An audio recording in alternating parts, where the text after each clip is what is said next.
All right. All right. All right. All right. Sorry, I'm a little bit late, folks. I had to restart my computer. Um, so let me get my life together. I'm so happy that you are here. Tonight we are learning about some unsung African American women. And um, I was thinking about how I wanted to go about this. It's very easy to talk about people that we've heard a lot about. And I'm a historian, so I'm gonna focus on like women in history. Um, what the hell just happened? Sorry. Oh no. Oh no.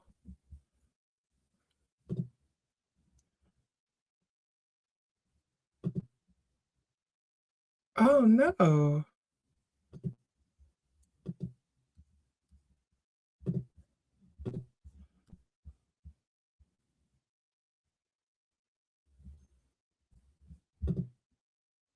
I hold hold on, you. Sorry.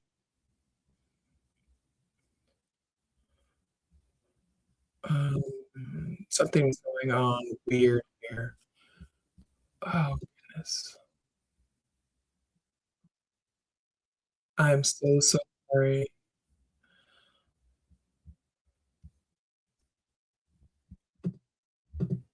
Okay. Can you okay. I don't I'm sorry, I'm having technical difficulties. I'm gonna exit this and come back. Oh my goodness.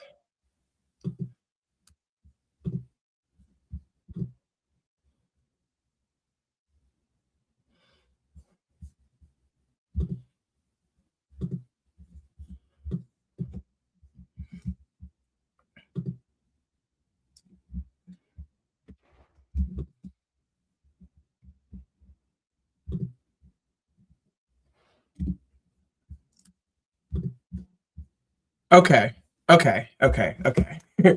All right. Sorry, everybody. I did not know what was going on with my feed and with my stream. If you are in the chat, just let me know that you all are here. Something weird was happening with StreamYard, and I sincerely apologize. Usually I'm on top of everything, and I just don't know what just happened with that. But we are here and we are going to get started. So tonight I'm talking about African American women that I believe are unsung. And by unsung, I'm talking about women who just aren't household names, and they probably should be. And I'm going to look at this historically. As I said, I'm a historian, and it's important for me to be able to educate people about folks from history. So you're not going to get um, a lot of women from modern times. You're probably not going to hear people that you've heard every Black History Month. What we're going to do instead is I'm going to focus on some women that I've identified as women who just deserve some shine. So let me get my presentation going. Oh, goodness gracious. I'm going to edit this in the replay because I don't know what was happening here. Okay. So I got my presenter, enter full screen, and here we go. All right, I'm going to share my screen, and here we go. All right, so here we are. Thank you. I see people are in the chat. I'm so glad. Thank you for letting me know that you can see and hear me. I think what happened was I had opened up um, two windows and forgot which one I was supposed to be on. All right. So tonight we are doing unsung African American women. And tonight we are going to learn about women who are not household names. As I said, we're going to learn about some contributions these women have made. And hopefully you'll walk away with understanding the importance of giving African American women their flowers. As somebody who, not to toot my own horn, has made some contributions to the world and has experienced the way sometimes people will erase you from things, I'm really committed to this. So we are talking about African American women. So I'm going to start in Africa as I always do. And the reason why I'm going to start in Africa, because I'm an Afrocentric scholar and I understand where our understandings of, I guess, womanhood come from. And they are not by European construction, okay? They are African in origin. So I want to start with Ma'at. Sometimes if you follow me online, you may have heard me talk about the goddess Ma'at. The goddess Ma'at is an ancient, we say Egyptian now, back then it would be Kemet. She was a goddess that symbolized harmony, truth, justice, balance, things like that. She is from the Old Kingdom, 2686 to 2181. And that's around the time that we believe that people worshipped and honored her and considered her in all that they were doing. So she represents the principles that govern the universe, okay? And she ensured balance and all of these things. Ma'at's ideals were integral to how pharaohs were legitimized.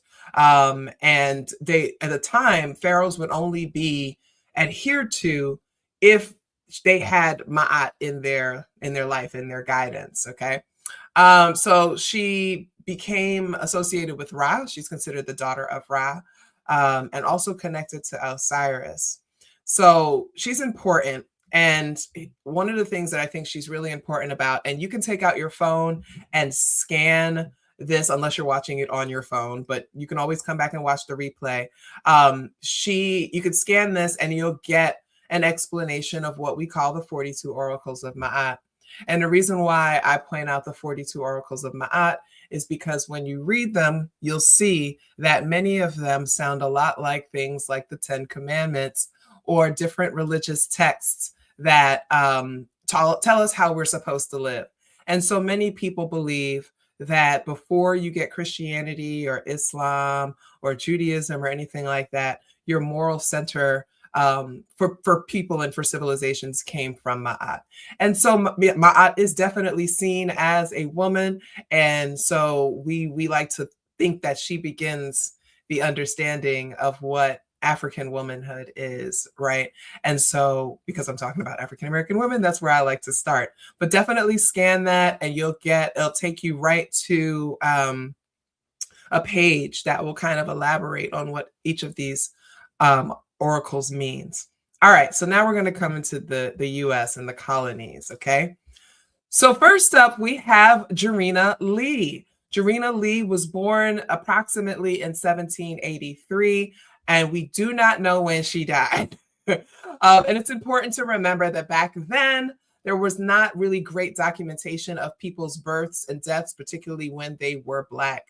And it didn't matter if you were born enslaved or if you were born free. The record keeping wasn't always the best, especially for girls and women. But Jarena Lee was actually born free, and she was born to a free Black family in Cape May, New Jersey. People have to remember that a lot of African Americans in the North were born free and were not enslaved. And many of their family members were subsequently enslaved during the Fugitive Slave Act, and when they just began catching people, and it didn't matter who they were. So her family then moved to Philadelphia. Philadelphia is one of the most important cities in African American history. It's such a rich history, especially around abolition and religion. She was grew up very religious, very, very religious. And as a result, she actually becomes the first African American woman preacher. And so this is important, right? She's the first one to be recognized as an evangelist in a male-dominated African Methodist Episcopal Church, the AME Church, which is still around today, founded by Richard Allen. Okay, so it's interesting because when she moved to Philly, she was like many African Americans, trying to reconcile their religiosity and their belief in God with the way that Black people were being treated in this country. Okay, and she was very conflicted about white people's morality, right? And so she really just kind of dug into the gospel and decided that she wanted to teach and she wanted to preach. Now, she went to Richard Allen and told him she was fired up for God. But then he was like, that's cool, but women can't preach. And she was like, all right, then I'm going to go preach on the corner. So we don't know if she was the first Black woman corner preacher, but we're going to give her that tonight. And so she didn't get permission, so she would just preach wherever. And eventually Richard Allen took notice and invited her to come preach. And she then becomes the first African-American woman preacher in the AME church. Another thing that she is known for is being the first African-American woman autobiographer. Okay, so she published a book called The Life and Religious Experience of Jarena Lee. And this book tells her life story. It's important to read when people have their narratives, especially when they are autobiographical, because if there's one thing that we know, it is that autobiographers, especially white autobiographers at the time, or I should say biographers, changed a lot of people's stories. See the situation with Sojourner Truth and her speech being changed. We really can't trust them. So she wrote this autobiography, and so that's what she is actually known for. So shout out to Jarena Lee. All right. So now we're going to move on to one of my favorite people. And it's so interesting because I am not a religious person. I grew up in the Christian church and I left the Christian church a long time ago. But one thing I recognize as a historian is how important religion, particularly Christianity, has been to some of our more iconic African Americans. Okay. And that's just the truth of it. And so all we're basically doing is celebrating them in the time that they were. We're not making any, any judgments or what have you. We are accepting it. And so what Maria Stewart becomes interesting is that she does a lot of writing and talking about faith. A lot of the men and women at the time were focused heavily on faith. As I said before, they were questioning, how can you people believe in God and believe in Jesus and treat us this way? Okay. So Maria Stewart comes along, and she is actually best known as being one of the earliest female public speakers. I have read that she was the first of any race. And this is important because women were banned from speaking in public. Okay. So she was born in Hartford, Connecticut, and she was also born free. However, she was orphaned at the age of 5. So we don't really know much about her parents. She became an indentured servant to a clergyman until she was 15 years old. She went to school in Connecticut, and she taught herself how to read and write. She eventually becomes married, and she becomes a part of this very small community of Black middle-class free people in Boston, okay? And she ends up getting involved with local institutions, including the General Colored Association, and they worked for the immediate abolition of slavery.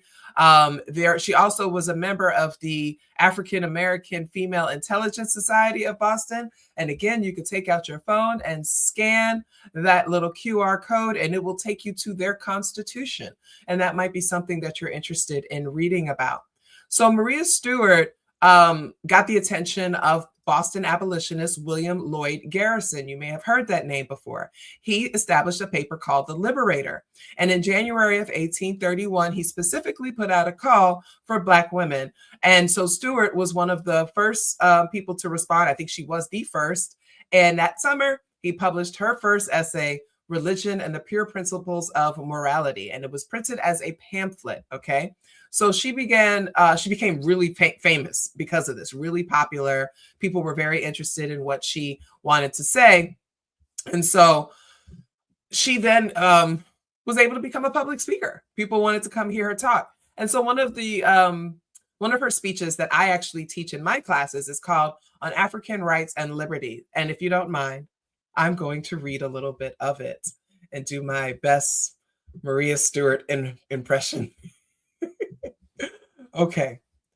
I would ask, is it blindness of mind or stupidity of soul or the want of education that has caused our men who are 60 and 70 years of age never to have let their voices be heard, nor their hands be raised on behalf of their color? Or has it been the fear of offending the whites?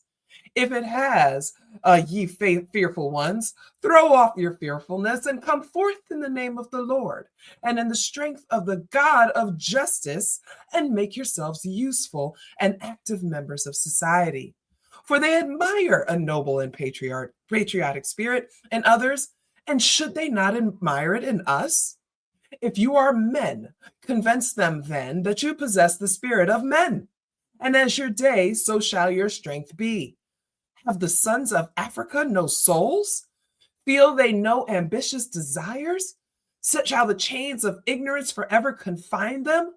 Shall the insipid appellation of clever Negroes or good creatures any longer content them? Where can we find amongst ourselves the man of science, or a philosopher, or an able statesman, or a counselor at law? Show me your fearless and brave, our noble and gallant ones. Where are our lecturers on natural history and our critics in useful knowledge? There may be a few such men amongst us, but they are rare.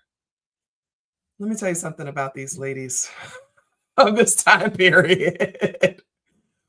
In the 1700s and 1800s, and even into the 1900s, with Amy Jacques Garvey in 1925 in her essays, Women as Leaders, Black women were calling out Black men for being suckers. Say it. But because of how patriarchy is and because of the religiosity, Black women were taught to revere and honor Black men as leaders. But there were several Black women who would call out the inaction on behalf of Black men because they knew as women, they were limited in what they could do. And so they were waiting for the men to take the charge. And so often you'll look through history and see where there were Black women who were basically calling out Black men and saying, hey, where's your gumption? We need you to step up and be leaders. And so that was just interesting. And I love teaching that particular speech. So that is our good Maria Stewart. And here's, you can see this picture here. I'm not sure if it's very clear, but you can see it's a advertisement from one of her speeches. All right. So let's move into some educated women. Georgiana Simpson was the first African American to obtain a PhD in the United States. Of course, this is near and dear to my heart as a Black woman with a PhD and as somebody who understands how difficult it is, even in 2026, to navigate academia as a Black woman. I always want to honor a woman who blazed the trail for all of us, and not just for women, for all African Americans. Note, I did not say that she was the first African American woman. I said she's the first African American, period. Okay. So she's originally from DC, and she left DC to pursue her bachelor's degree at the University of Chicago. She was 41 years old and a school teacher at the time. And I just want to pause here and say that it's really important when we study history, and especially when it comes to education, to understand that because African Americans were disenfranchised from education, many of them started their college and higher education journeys at older ages. And that's why it really bothers me these days when I see people asking, am I too old to get a degree? Am I too old to do this? Or I try to get us to move away from referring to people as non-traditional students, because there is never the wrong time to go and get your education. So she was 41 years old and she went to the University of Chicago. She wanted to study German language and literature. She ends up earning 3 degrees there. First, her associate, then, well, not really associate. It's more like her bachelor's. We'll say her bachelor's in 1911, her master's in 1920, and then gets the PhD in 1921 when she was 55 years old. And then so she was the first woman. It was June 14th, 1921. Okay. Her doctoral dissertation focused on German Romanticism and was entitled Herder's Conception of Das Volk, which you can see a copy of it on your screen. She goes on to move back to DC, and she begins to teach at a school, a high school, and then she goes on to teach at Howard University. In 1924, she pivoted away from German languages. And I just want to pause again. Many of our academics at the time went to schools and did not study African American studies. Okay, this was not a thing that people did. It was not allowed. There was no one to teach it. Okay, Black studies doesn't come around until the late 60s and early 1970s. However, she did go on to redirect her work towards more things related to people of the African diaspora. So in 1924, she published a critical edition and translation from French of a biography of Toussaint Louverture, the leader of the Haitian slave rebellion of enslaved people. Okay, so that's important because our people, at the time weren't necessarily multilingual. And so being able to translate that biography and have it in English for African Americans who spoke English and others to read was very important. Okay.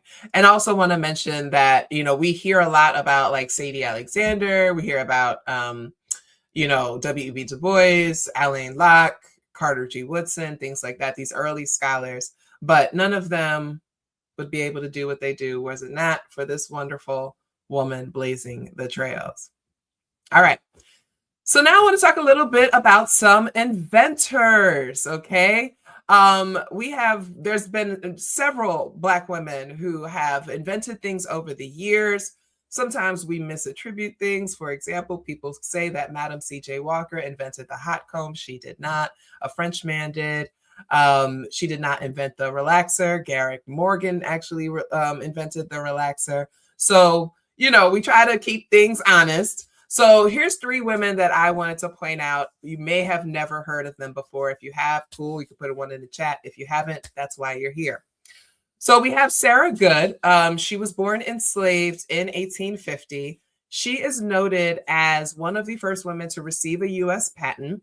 Okay, as she gained her freedom, she went to Chicago after the Civil War, and she operated a furniture store with her husband. Okay, so back then, a lot of African Americans left the South because it was very difficult to find work in the wake of the Civil War, considering that the Union had pretty much burned everything to the ground. And so a lot of African Americans fled to the North, beginning this great migration.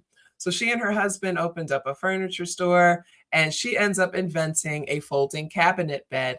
I know it's maybe a little bit difficult. I mean, if you're watching on a bigger screen, you can probably see it, but it's there. It's patent number 322177, and she got it on July 14th, 1885. But before her was Martha Jones, and Martha Jones was from Virginia. And she is believed to be the first Black woman to receive a patent. And she invented a machine that husks and shells corn all in one procedure. And it was an improvement on Lester Dennison's. His machine was the first corn shelling machine, but she improved it and made it more efficient. And she also found a way for us to preserve the husks and do what? Turn them into mattress padding, okay? Because sis was like, I'm not sleeping on this pallet on the floor. I want something soft. So she was like, here, we can recycle these things. And that's one of the things that Black people have also been really good at, is learning how to reduce, reuse, and recycle. We are the original climate activists. I just have to put that out there. Okay, so she got the first patent, but it was for an improved corn husk, whereas Sarah Good got a patent on an original idea. Okay. Oh, and I forgot to change Sarah Boone. She didn't do an improved corn husk. I'm sorry, y'all. But Sarah Boone she improved garment care. She patented an ironing board design, and she was freed and moved to New Haven, Connecticut. And this is like in 1832, in 1830s, I should say. And she found out that there was a better way to press fitted clothing. Okay, so she improved the ironing board, and her patent is 473653. So this one was more narrow. You could put, it was more narrow. You could put form-fitting things. You could put sleeves in it, all those kinds of things to really get that pressing. And I love her personally because if you know anything about me, you know a wrinkle hates to see me coming. I will not go outside wrinkled. I am the queen of all things ironing. So I just had to throw her in there just for posterity because she's awesome. And she died in New Haven in 1904. Notice that Connecticut shows up a lot in early African American history as a safe haven for Black people to go and to live free. All right. So let's move on to the veterans. Now, again, we know that I am against the military industrial complex. We all know that I'm not a fan of the United States imperialism. Okay. However, it is important to acknowledge African American women who have played some of the earliest roles in the military.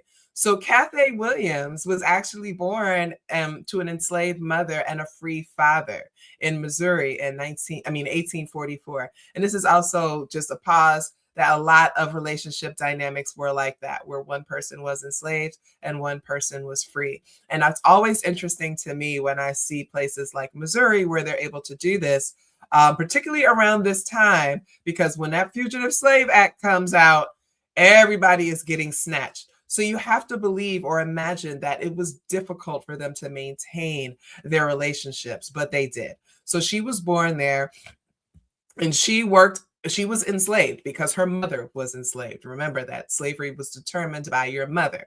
So she worked in the house. She was a domestic worker. And she was like, you know what?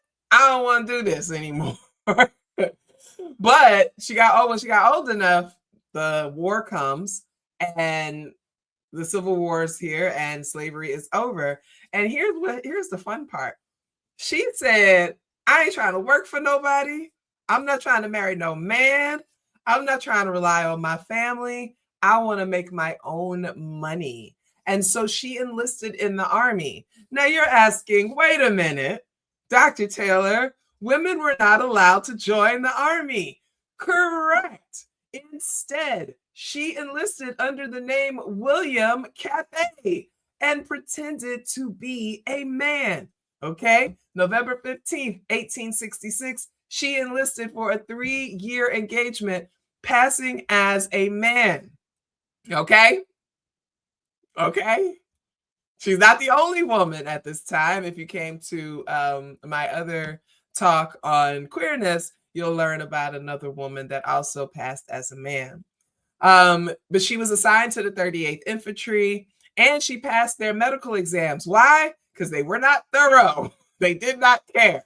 Everybody was dying. Pretty much half the country had died during the war. They didn't really care. They needed soldiers. So she's the only documented Black woman to have served in the army in the 19th century. She's also the only known Black female soldier from the Buffalo Soldiers. Now, we know the Buffalo Soldiers have a complicated history and that they were charged with harming Indigenous people. However, we're just going to point out that she was a part of the Buffalo Soldiers. Now, when they say the only known one, it is because of her passing as a man. So that she was able to do it, it's possible that others did. So smallpox broke out. She got it like 3 times. Now, let me tell you something. How you survived smallpox, I don't know, but she was hospitalized a lot. And it was during treatment for smallpox while she was in the military that's when they found out she was a woman and they discharged her. And she faced a lot of harassment from the men, obviously, for, passing off. And so some of these other images that you see here in the middle, you see one of the earliest regiments of the Black women working in the Red Cross and serving with the military. In the upper right-hand corner, you'll see a picture of women working at a YMCA in France. Some of the work that early African-American women were allowed to do was to run and operate and staff those kinds of depots. And in the bottom right, you see some women they're clerks for the Navy. So while, African-American women were not combat veterans or anything like that, there's still issues with women being combat veterans. These women supported the military in these various capacities. And I think that they just need a little bit of shine. Okay. All right. So let's talk about some artists. I love an artist. So I don't know if you've heard of any of these, excuse me, women, but maybe these names are new to you, but you're going to learn today. Alice Childress is the only African American woman to have written, produced, and published plays over 4 decades. Okay. Our good sis. Okay. We love a woman who makes history. She was born in Charleston, South Carolina, but she moved to Harlem at 9 years old. And that's important because we know that Harlem was an epicenter for Black cultural production, particularly with the arts. And so a lot of people who were artists wanted to make their way to Harlem to be able to catch the vibe, to make connections, and to be successful.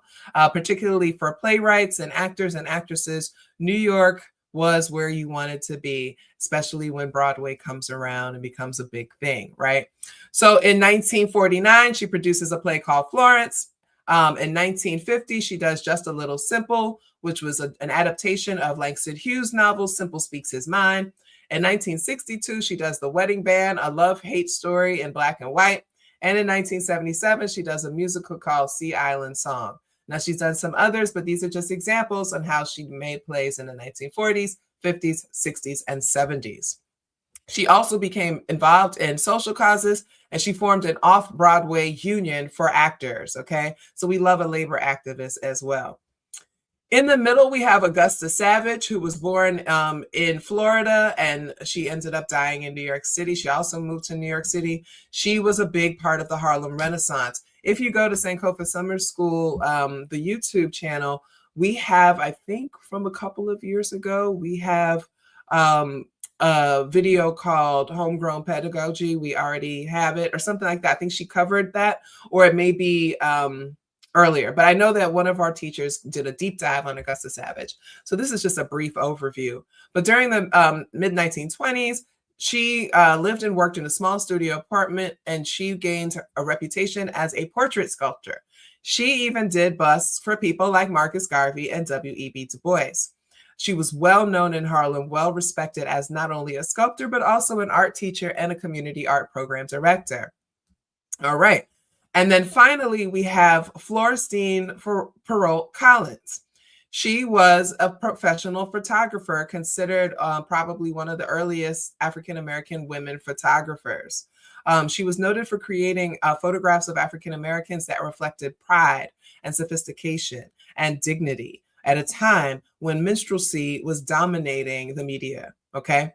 In 1909, she began practicing photography when she was only 14 years old. She was doing weddings, she was doing communions, all those kinds of things. And for a time, Ms. Collins had to pass as white to be an assistant to a photographer. And that's how she ended up learning her craft with the Eastman Kodak Company, okay? She at first, her first husband was very sexist, didn't believe that women should be seen in public, and had a problem with what she was doing, tried to limit what she could do. She left him and married someone else who supported everything that she did. And let's see that. Yeah, I think that's pretty much it. She retired in the 1940s, away in New Orleans in 1988. Okay. And so let's continue on with our artist, Madame Sultan. I want so much more for Madame Sultan. I do, because you guys know that cinema is my thing. And she is such an important figure. And it bothers me that people don't know. And one of the things that's super, super important about her, she was born Nellie Crawford in 1873. She starred in the first feature-length film, Birth of a Nation. Okay? Yes, The Birth of the Nation used blackface characters in minstrelsy, but it also hired Black actors. Okay? And we know this, how terrible that film is. It glorified the Ku Klux Klan, perpetuated stereotypes, but so many films of that time did the same. And I just think it's kind of messed up to kind of ignore her when so many other people like Stepin Fetchit got attention. That's all I'm saying, okay? So in that film, she was portraying an enslaved woman named Auntie who was loyal to her enslavers And obviously, you can see why she might be rejected by people for taking on that role. But she continued to work throughout the 1920s and the 1930s. As it was often the case, she did not receive acting credits for a lot of the roles that she played. But she was very, very, very like dominant with her presence. She starred in films like The Thief of Baghdad from 1924, The Devil's Disciple from 1929, and The Imitation of Life in 1934, the original one, not the one we all watch with Sister Juanita. But the original one, okay? And so here's a little thing, a little clip, just a little bit of a clip for about her. Here, yes. She's done backslid again. Hey everyone, thanks for tuning in to another episode of Underneath the Glamour. I hope that you all are blessed and well. This beautiful queen's name is either pronounced as Madam or Madame Sote Wan. I've heard people say it both ways, and I'm not sure which way she actually preferred it. But in this, I just wanted you to hear, I didn't know if the sound was on, but I just wanted you to kind of hear and like see her in action. Okay. I just think that she's just, I don't know. I just feel like she deserves some love. And a couple of other people that I wanted to mention, but we don't have a photo for Teresa Ann Souders. If you look her up, you're going to see pictures of another woman that I'm going to talk about, but we don't have any photos of her. But she's important. She was born in 1897 in Kansas. She graduated high school in 1918. Then she moved to Kansas City, Missouri, and she became a domestic worker, but she also became involved in the local arts community. And this is important because people need to know that Black people had arts communities at this time. You said, I wish we knew more about Madame Sultan and her associates. I do too. Like, maybe I'll do a deep dive. Maybe I'll do a book on her. I don't know. We'll see. Because I'm so inspired by these kinds of stories. One of the difficult things is that there is so little information that has been preserved, not just only because she's Black, but because she's a woman. And so that also is something that we have to contend with. But back to Sister Souders, she made a film called A Woman's Error. And that is considered the first feature-length film directed by a Black woman, an African-American woman. Okay, it's distributed through the Kansas City-based Afro-American Film Exhibitor Company right now. They have the rights to it, and you could probably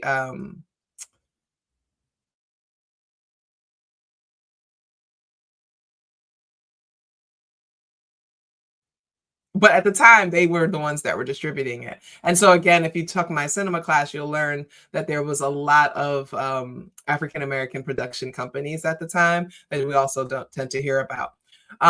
So they think that the film has been lost, but some research has, like, they uncovered reviews of it, so we know that it existed, okay?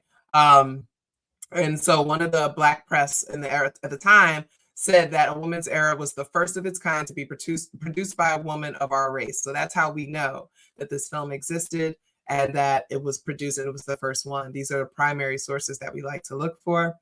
Okay. And then one other person that we can talk about is, hold on. Sorry. I don't know why this is like happening like this.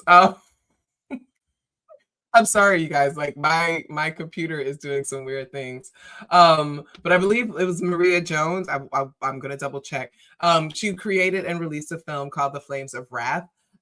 She and her husband co-managed a movie theater, which is how they learned about film releases and distributions for Black audiences.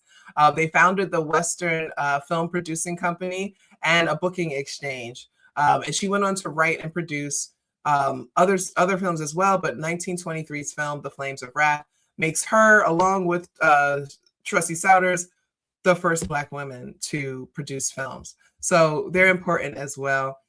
Again, it's hard to find reliable photos of these people, so I don't like to post images that are not verified, but these women did exist, and so they're important. Okay. And so I'm going to wrap up with one of my favorite people. And like I said, I'm not doing modern folks that you could just go and read a little book about, or you could study in school. I'm talking about people that we don't hear much about. And Orly Malone, I will always say her name, okay, because she is just easily one of the most important people that most people have never heard of before. She was an African-American labor activist and domestic worker. Okay. She, in the early 20th century, she became popular for her organizing around domestic workers and laborers. Okay. She advocated for fair wages. She advocated for dignity. She advocated for collective action among Black women workers, especially those who were maids, cooks, and caretakers. She focused her work on this idea that domestic work was real labor deserving of respect and legal recognition. And you have to think about at the time, this expectation that Black people, especially Black women, are just going to do the domestic work. They're going to accept any job that they can get. We can treat them however they want. We've heard the horror stories of what happened with Black women domestics, but Orly Malone was like, no, this is dignified work. This is honest work. We're good at it. We deserve to be treated fairly, and we deserve to be compensated. Okay. So she began to organize domestic workers, and she also motivated them to become actively involved in the political processes, local political action, things like that. And she was also, because she is Black and a woman, she had to deal with sexism, she had to deal with racism. And so what her mission became about was understanding that the labor struggle is connected to things like sexism and racism. And this should sound familiar to you because there's a man who gets a lot of credit for his labor activism, right? The king himself, right? But people like Orly Malone were also there doing this work on the ground. While he was a great orator and he was a good motivational speaker, this is a woman who would stand out with picket signs and actually collect people, petition and register them to vote, register them for this union that she was trying to organize, etc. Her work, and it wasn't just this, she becomes a political activist. Like I said, she's also really not well known, but she's known for her voting advocacy. Like, she was really adamant about getting Black people, especially Black women, to vote. And she had to deal with helping women get from under their husbands' arms, because let's not forget that there were many African-American men who did not believe that women should be voting. They did not believe that women should be part of the political process, a lot of that patriarchy, religiosity. So she had a lot to contend with that, especially getting domestic workers to sign up for the union, but also to sign up to register to vote and to actually go vote. So she did a lot of work around that. And she's definitely somebody that I consider to be wildly unsung. Okay. So, and there's so many. Oh, what just happened? Y'all, I don't know is Mercury in retrograde, because I don't know why I keep having these issues. What is happening right now? Guys, what is happening? I'm stage managing by myself. Okay. There are so many women that I could talk about, right? I'm a Black woman who studies Black women. And I think every time I do something like this, I end up, talking about different women because there's so many to talk about. But there's a common theme there, right? Well, there's a couple of common themes. One, not getting credit. Okay. So a lot of these women, the reason why they are unsung or lesser known is because they're not necessarily given credit for things. When we think about the inventors, many of the inventors we say are the first, but we know it's more the first documented, because we know that the ingenuity of African women and African American women predates the US patent system, right? We also know that because they were Black, many of the women that were enslaved who were inventing things, their enslavers took credit for their inventions. And so it's a neat history project, is to kind of look at inventors who were also enslavers and human traffickers, and kind of look through the inventions that they claim to have made, and kind of see, I wonder if a sister did this, or I wonder if a brother did. You know what I mean? So that's also a thing. So a lot of times it's really about what's documented. When we look at the issue of Cathay Williams, right? She passed as a man. Was she the first to do that? We don't know, actually. We only know that she's documented because she got discharged because they found out she was a woman. It's possible that there were other women who did the same thing. Okay, so we don't necessarily know that. I also want to mention, I didn't bring up Harriet Tubman because everybody knows Harriet Tubman, but there is, a little known fact about her is that she is the first Black woman to lead a raid for the Union Army during the Civil War, and that raid took place at the Combahee River, which is why when you hear about the Combahee River Collective, this collective of Black feminists, queer Black feminists who came up with a manifesto in the 1970s, they named it after that and after honoring the work that Harriet Tubman did. But another thing to remember about many of these women veterans throughout time is that many of them died uncompensated, no veterans benefits, no real acknowledgement, and things like that. When we think about the artists, right? Now, artists are a little bit different because the Harlem Renaissance existed. And during the Harlem Renaissance, we had a lot of documentation of what we were doing. I think of someone like a Jessie Fauset, who worked alongside with W.E.B. Du Bois, worked on The Crisis, worked on the Brownies books, like all of these things, like the people that she was able to help cultivate, someone like a County Cullen and others. She's important to this movement as well, although I do think that her name is said often. But there were so many people during the Harlem Renaissance that were able to emerge and, get their acclaim because they were documenting and, writing things down and making the art and signing it and all the, putting their names on things. When it comes to talking about activists, I mean, I didn't include any activists outside of Orly Malone. I mean, Alice Childress was a bit of an activist because we talk about activism a lot.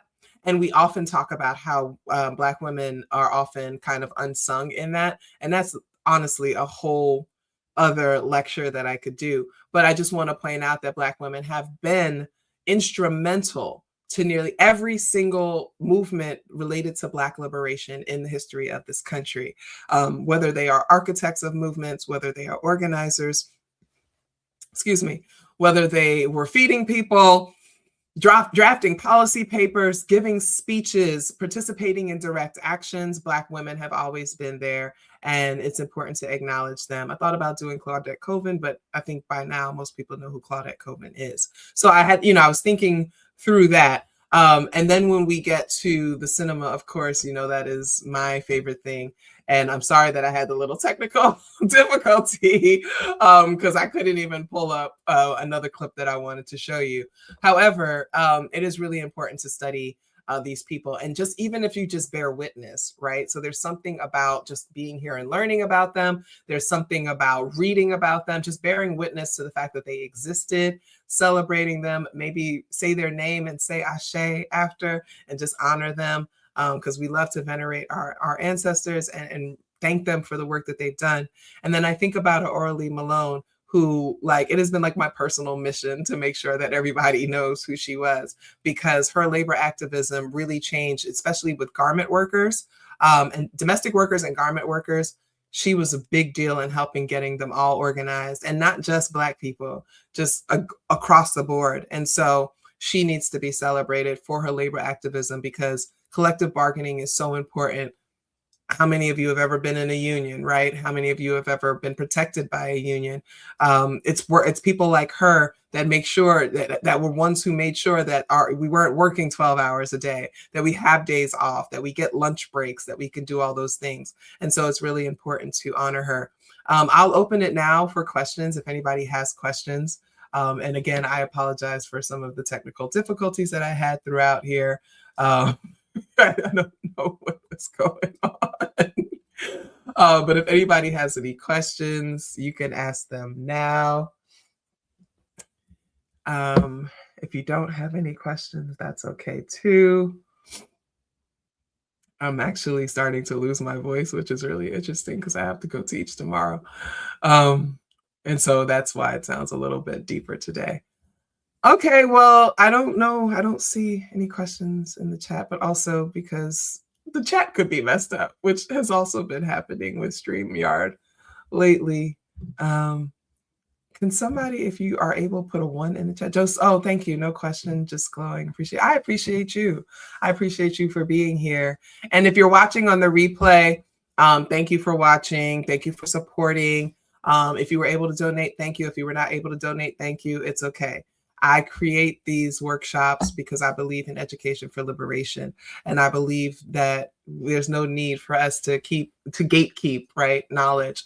And so if I can do my part to kind of distill the knowledge and disseminate to folks, then that's what I'm here to do. So I do appreciate all of you for coming out. And we have one more next week. And it's funny because I should have crossed these, because Black Women's History Week begins on February 25th. I created Black Women's History Week. This will be the 8th year of celebrating it. So I should have done this next week. But next week, we are going to have African-American social philosophers. And that one, I think, is going to be fun, because that one, we're going to really dig into some of our most revered thinkers and scholars who really shaped how we understand African-American identity, and even more broadly, just kind of African and Black identity around the world. So I really hope that you come back for that one. That is going to be on Wednesday at 7 p.m. What is a week from today? What is Wednesday? That is Wednesday the 25th, February 25th at 7 p.m. Eastern, or you can catch the replay. Oh, thank you so much. I appreciate you saying that. Most of the names you mention every week, I've never heard of. I love that. That's probably the best feedback that I can get. I'm not trying to reproduce stuff that you can find anywhere.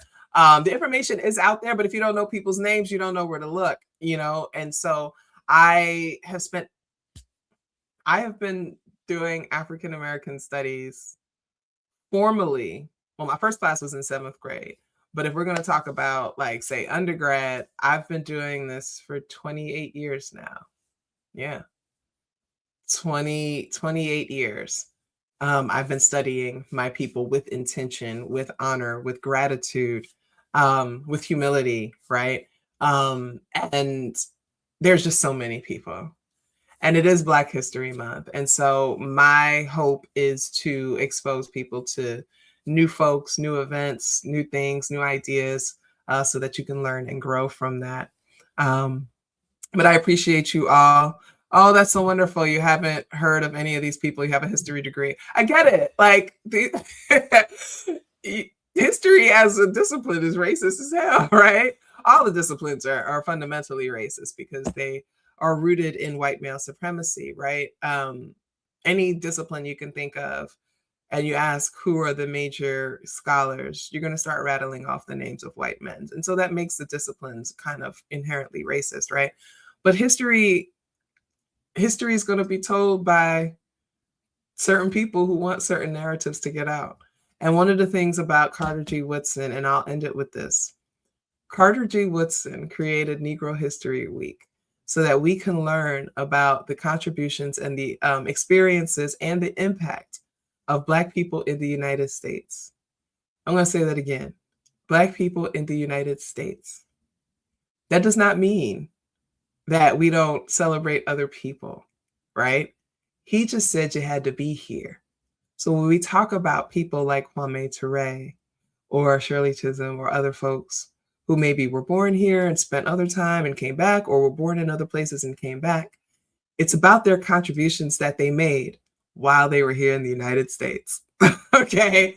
And I need people to understand that, because I'm really tired of this argument about what should we be studying during Black History Month. We should be studying Black people everywhere and their contributions. But originally it was designed to study and understand and to teach our children. See, if people understood who Carter G. Woodson was, he was an educator first and foremost, and he was a journalist. And he was committed, his entire life's work was committed to educating Black people about themselves. And so I am in the legacy of Carter G. Woodson. There are not many people on this planet that have the PhD that I have, and that's okay.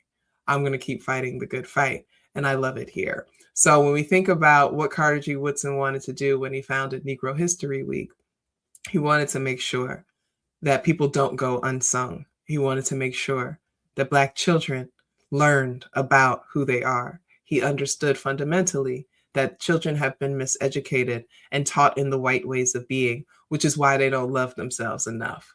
And we see evidence of this every single day. Black people who do not have a deep love and appreciation for themselves because they do not know who they are. And so that's why Black History Month is what it is. That's why we focus. That's why I do the work that I do. And I deeply appreciate each and every one of you for being here, for showing up every week. Some of you have been here every week. Some of you, this is your first time.